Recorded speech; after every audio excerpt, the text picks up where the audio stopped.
आणि आधी एक व्यवस्था होती की आईबाप समजायचे की शरीराने आम्ही जन्म दिला आहे, पण आम्ही असे नाही आहोत की आम्ही एक चैतन्य, प्रौढ, तरुण स्त्री किंवा पुरुष घडवू शकू. मग ते त्याला नेऊन गुरूंच्या स्वाधीन करायचे, घरापासून खूप लांब, आणि 25 वर्षांपर्यंत ते बाळ गुरूंकडेच राहायचं.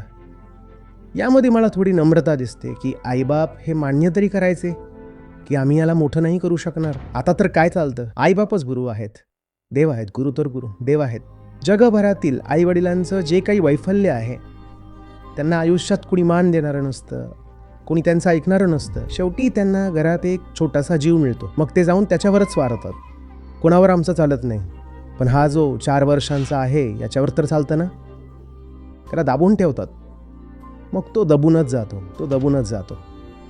तुम्हाला जर एखादं एकदमच दमित, वैफल्यग्रस्त व्यक्तिमत्व दिसलं तर त्याला नीट निरखून बघा आणि स्वतःला विचारा की याचं संगोपन कसं झालं असेल, आणि तेव्हा तुमच्या मनात संताप येईल.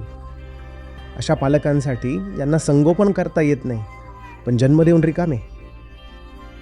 आता विचार करा की हा किती मोठा अपराध आहे, संगोपनाची क्षमता नसताना जन्म देणं.